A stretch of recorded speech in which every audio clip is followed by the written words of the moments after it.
Aimaho.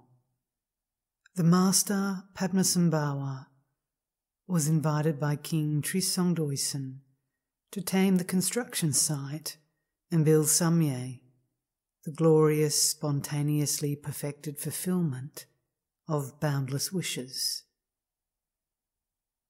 Later, when conducting the consecration, the king invited the master, who was dressed in a dark maroon cloak of brocade, to sit upon a throne of silken cushions in the upper central chamber. He served the master wine made from rice and placed full goblets of both gold and silver at his right and left hands. The king offered a variety of material objects and arranged upon a golden mandala plate the size of 1 cubit flowers of turquoise in the manner of the 7 precious articles. From his own neck he took a turquoise ornament known as radiant maru and placed it as the representation of the sun, and another as a representation of the moon. He assembled additional precious articles on the golden plate to represent Mount Sumeru and the 4 continents, and offered it to the master with these words of praise. Without depending upon a mother and father, your Nirmanakaya form appeared from within a lotus flower. It abides to influence beings as the Vajra body that cuts the stream of birth and death. From the unconfined expanse of realization, you reveal the Buddha mind to worthy people. Skilled in influencing with a variety of means, you bind the haughty gods and demons under oath. With the perfect activity of the 3 kayas, your Nirmanakaya form exceeds that of all other Buddhas. I bow to the lotus form of Vajra Totreng and praise you with devotion.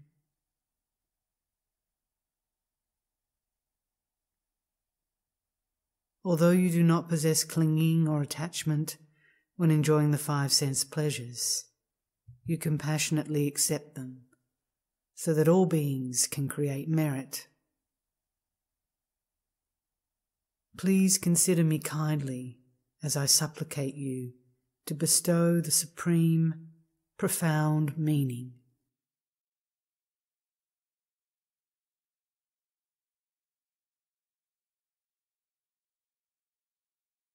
The master responded, Your Majesty, are you fond of my present form? Yes, I am, the king replied, and continued.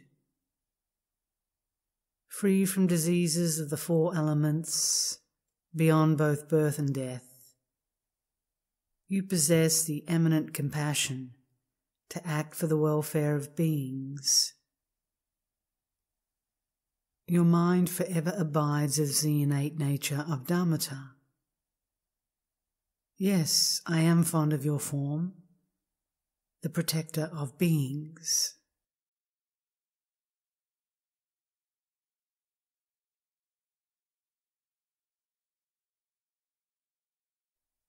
The master then said, You should know that one's master is more important than even the 1,000 Buddhas of this eon. Why is that? It is because all the Buddhas of this eon appeared after having followed a master. Before there was a master, the word Buddhas never existed. It is also said, the master is the Buddha. The master is the Dharma.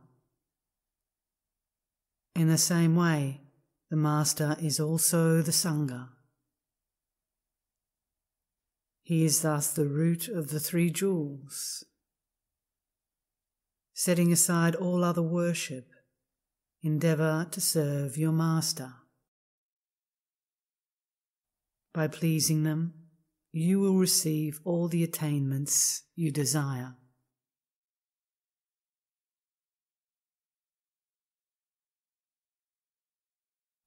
The king then inquired of Padmasambhava, Great Master, when trying to accomplish the effect, Buddhahood, from the cause, a sentient being, first of all, the view of realization is of exclusive importance. What is meant by possessing the view of realization? The Master replied, The pinnacle of all views is the bodhicitta essence of awakened mind.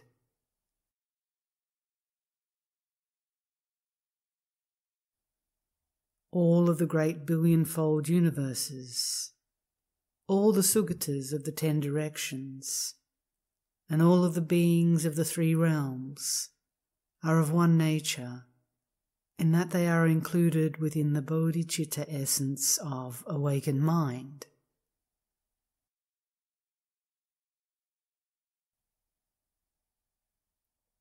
Mind here means the diversity that arises from the unmade.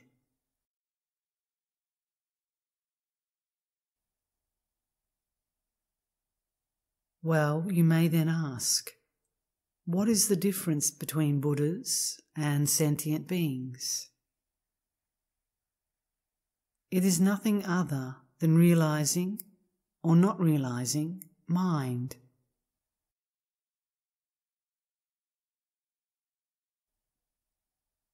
The substance of the awakened state of Buddha is present within you, but you do not recognize it. Not recognizing their minds, beings stray into the 6 streams of existence.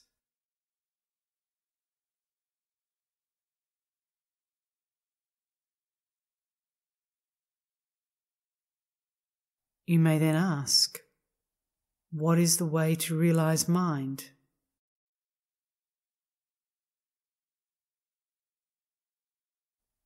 For that, it is taught you need the oral instructions of a master. In this regard, mind is that which thinks and cognizes.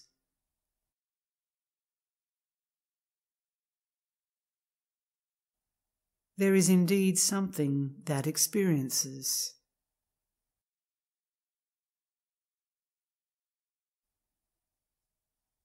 Don't seek this mind outside. Look within.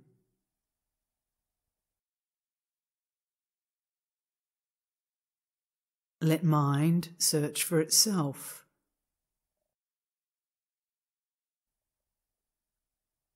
Reach certainty about how the nature of mind is.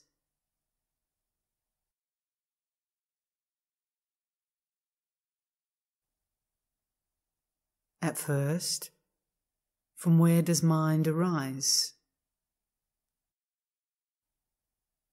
Right now, where does it stay?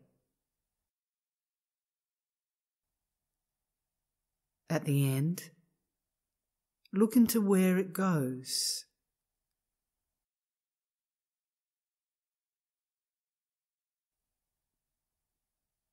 When your mind looks into itself, it finds no place from where it arises, remains, or goes to.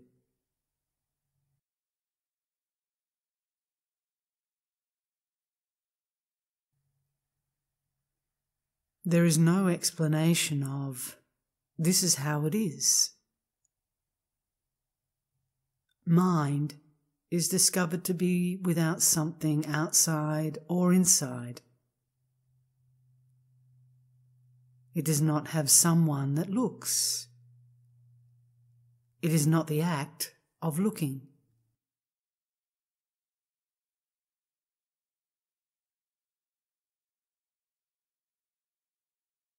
It is experienced as a great original wakefulness, without centre or edge.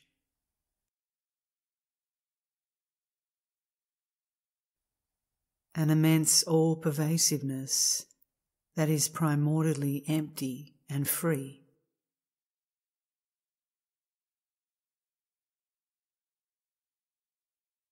This original wakefulness is intrinsic and self-existing. It is not made right now, but is present within you from the very beginning.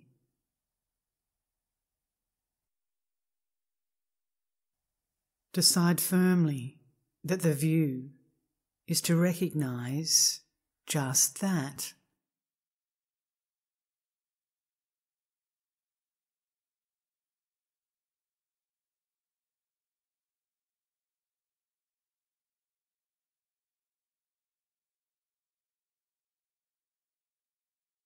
To possess confidence in this means to realize that, like space, mind is spontaneously present from the beginning.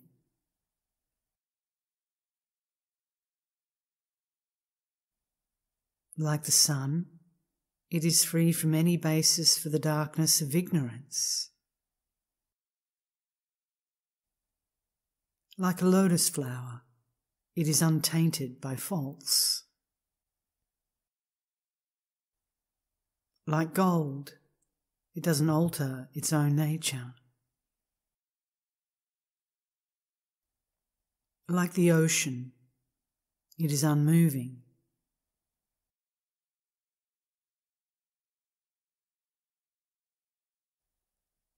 Like a river, it is unceasing.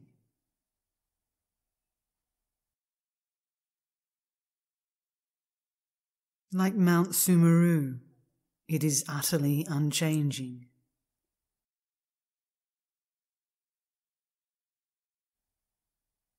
Once you realize that this is how it is, and stabilize it, that is called possessing the view of realization.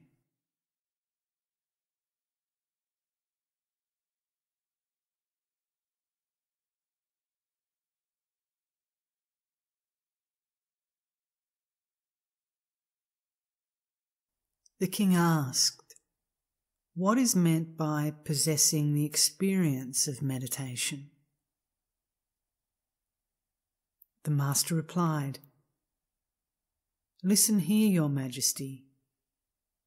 To possess the experience of meditation means to leave your mind uncontrived, uncorrupted, and fresh.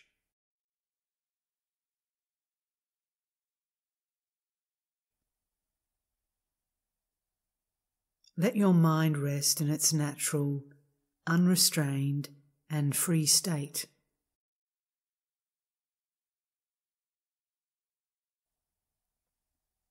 By neither placing your mind on something outside, nor concentrating inwardly, you remain free of focus. Within this great equal state of your innate nature, let your mind stay unmoved, just like the flame of a butter lamp that is not moved by the wind."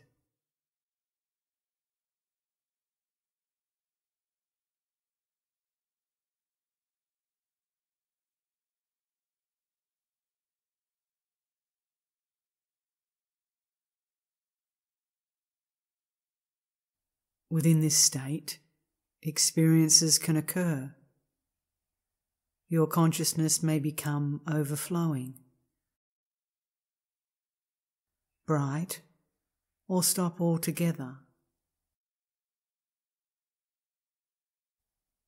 Blissful, radiant, or free of thoughts. It may feel murky, without reference point, and out of tune with the ways of this world.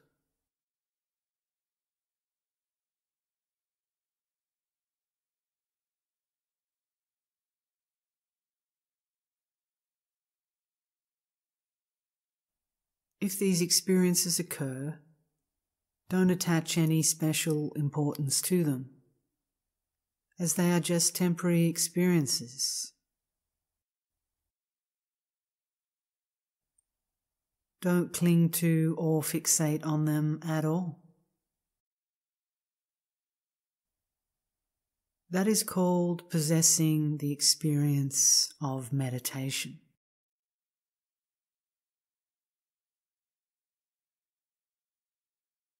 The king asked, "What is meant by possessing the equal taste of conduct?" The master replied, "Conduct here means to be uninterrupted in meditation, without being distracted, even though there is no thing being meditated upon."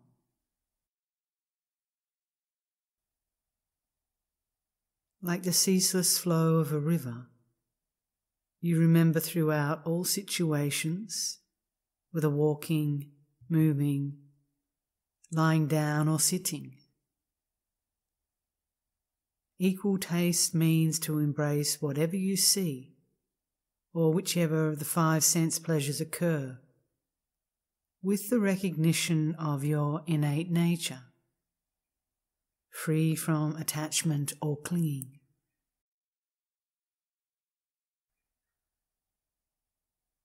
You do not accept or reject anything at all.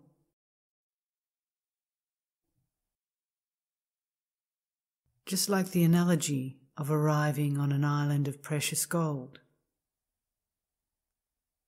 This is called possessing the equal taste of conduct.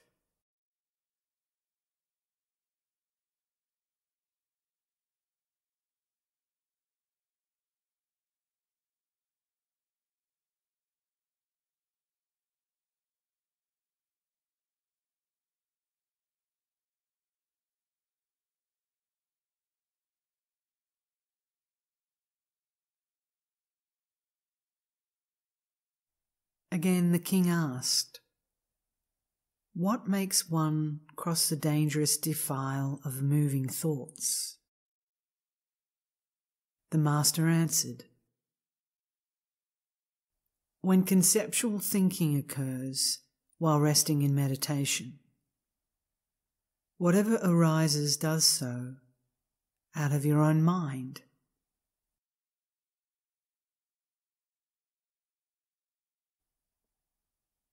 Since mind does not consist of any concrete essence whatsoever, thinking is itself empty of any real entity.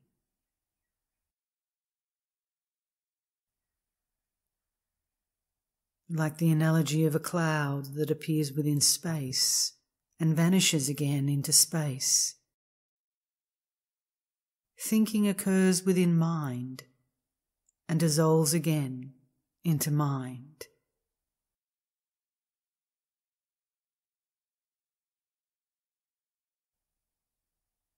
In nature, conceptual thinking is the innate dharmata.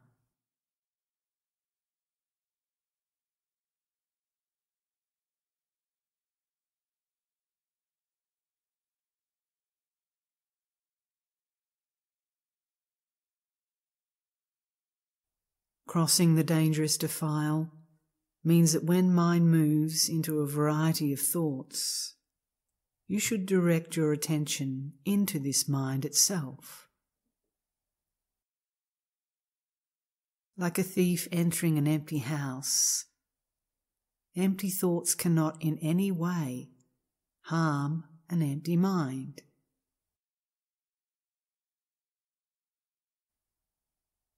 That is called having crossed the dangerous defile of moving thoughts.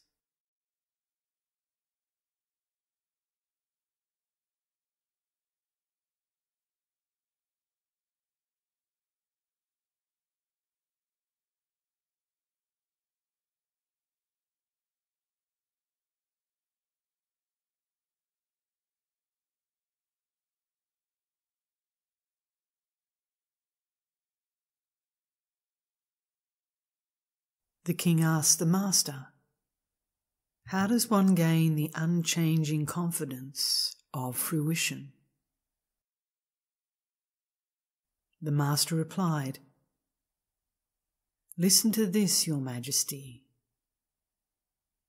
The awakened mind of bodhicitta is not created through causes, nor destroyed through circumstances. It is not made by ingenious Buddhas, nor manufactured by clever sentient beings.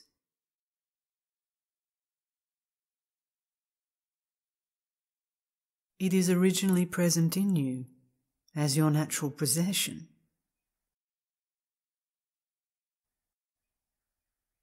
When you recognize it through your master's oral instructions, since mind is the forefather of the Buddhas, it is like the analogy of recognizing someone you already know.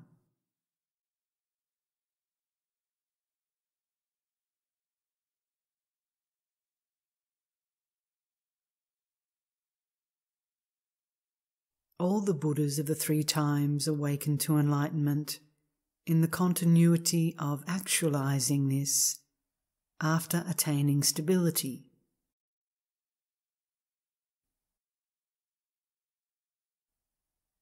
Just like the analogy of a prince ascending to the throne.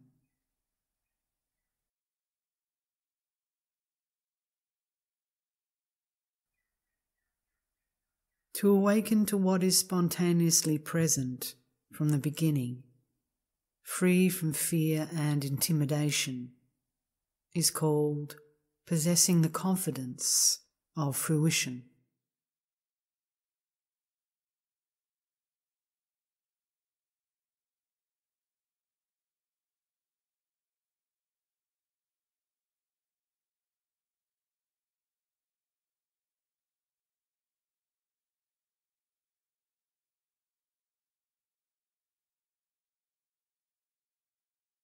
The king asked the master, "What makes you cut through the limitations of sidetracks and faults?" The master responded, "Your Majesty, to feel either hope or fear is due to the fault of not realizing the view.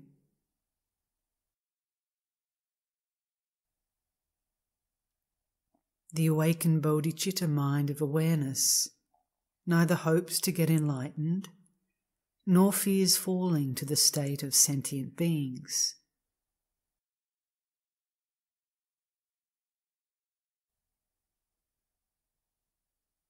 To hold the concepts of meditator and meditation object is due to the fault of not cutting through the projections of dualistic mind.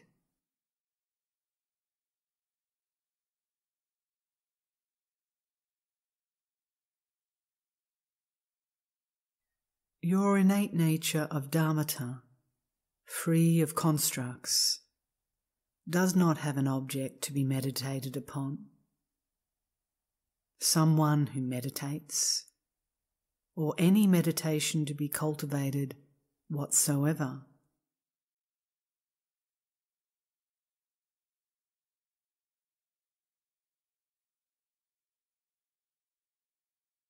To accept or reject is due to the fault of not cutting through attachment and fixation.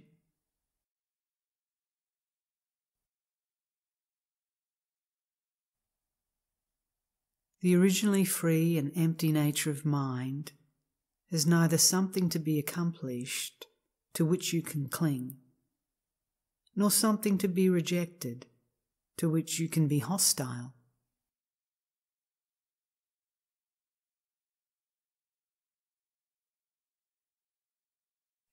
It has neither virtues that must be accepted, nor evils that must be rejected.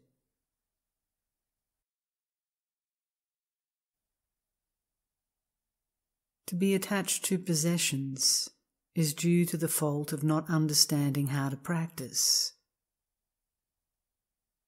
Practice in regards to anything is to be free from focus and fixation, and to understand that attachment and clinging are devoid of ground and root.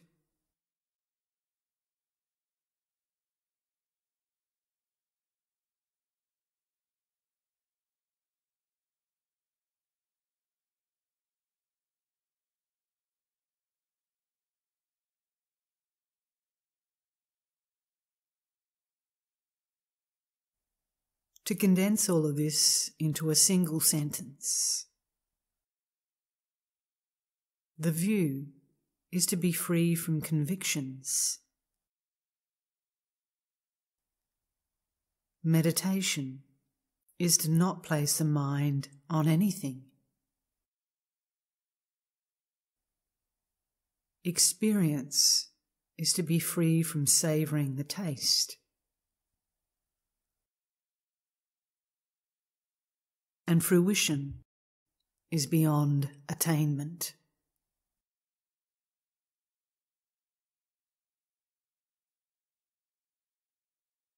The Buddhas of the 3 times have not taught, are not teaching, and will not teach it to be any other than this.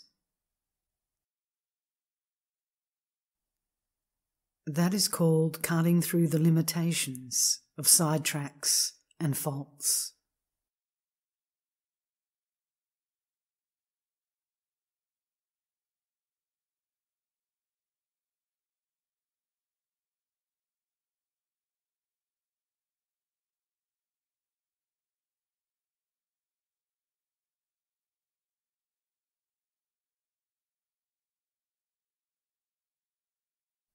The king asked the master, "What does it mean to clear away the fault of conviction?"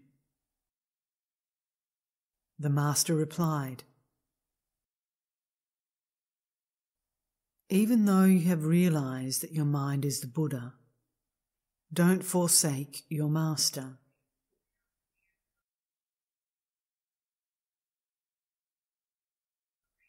Even though you have realized appearances to be mind, don't interrupt conditioned roots of virtue.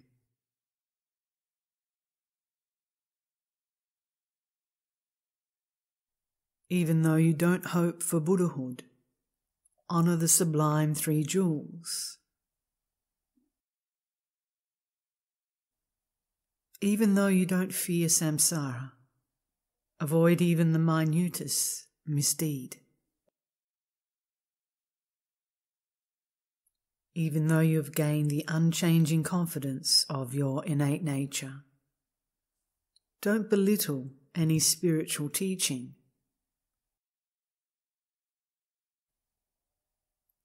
Even though you experience the qualities of samadhi, higher perceptions and the like, give up conceit and pretentiousness.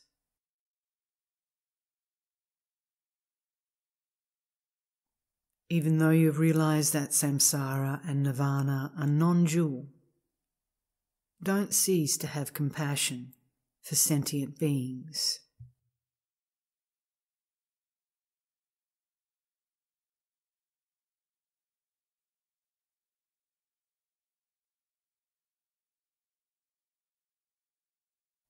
Again the king asked, "What does it mean to gain certainty?" The master responded, "Gain certainty in the fact that since the very beginning, your own mind is the awakened state of Buddhahood.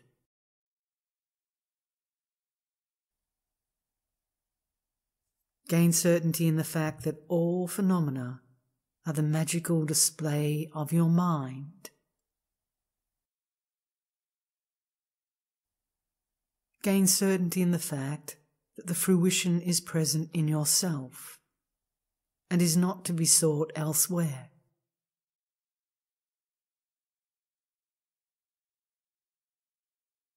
Gain certainty in the fact that your master is the Buddha in person.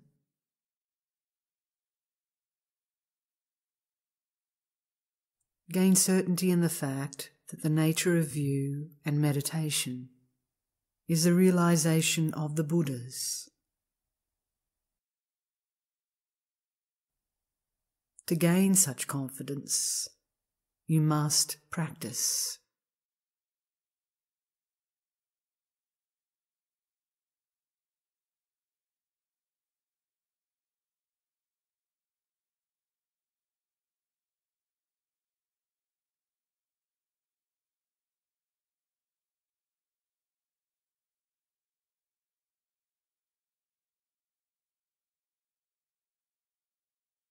Again the king asked, "What does it mean to possess a transmission of oral instructions?"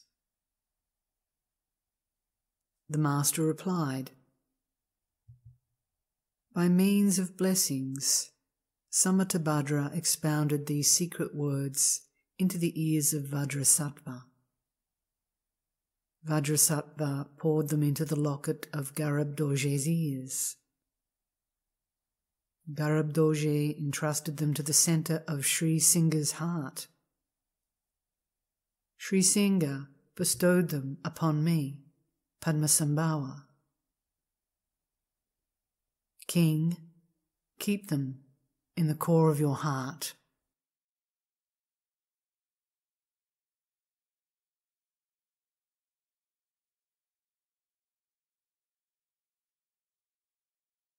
The master instructed the king,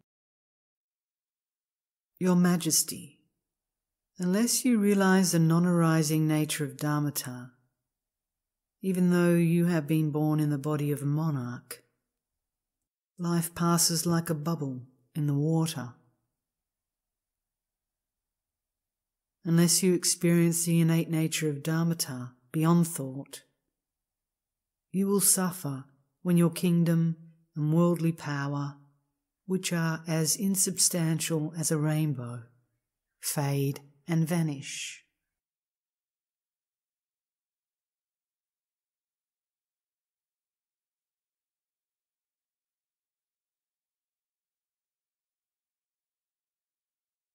Unless you keep company with your friend, self-existing awareness, when you leave this life, you will not be able to cut your attachment to your queens, servants, and subjects, who are no more than acquaintances left behind on a journey.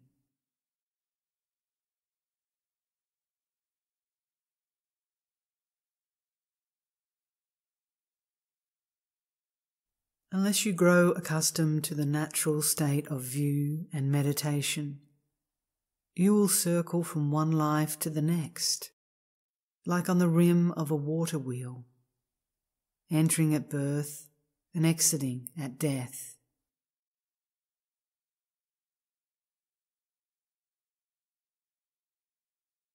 Unless you rule your kingdom with the truth of peace, strict laws are like a poisonous tree that will destroy itself. Great King, I beg you to rule in accord with the Dharma.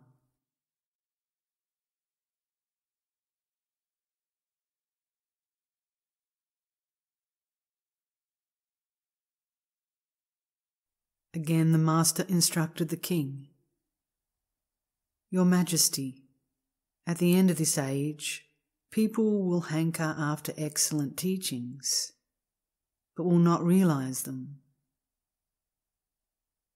Not following the word of the Dharma, many will profess to be practitioners.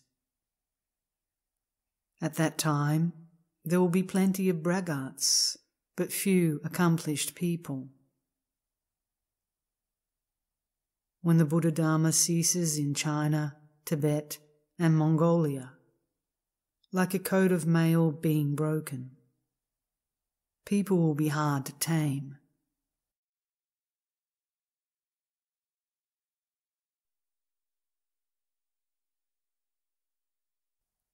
At that time, these teachings must protect the Buddha Dharma, so you must conceal them as terma treasure. Your Majesty, in your last life, you will meet with these teachings and those who protect the Buddha Dharma. You will then stop the stream of rebirth and proceed to the stage of Avijjadhara. So don't publicize them now.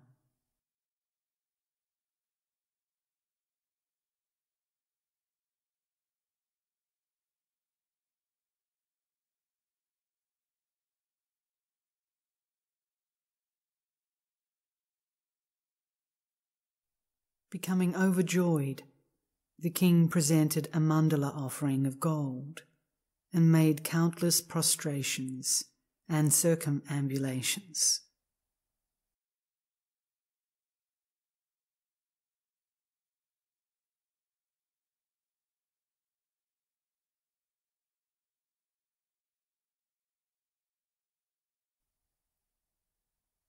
Seal of treasure, seal of concealment, seal of entrustment.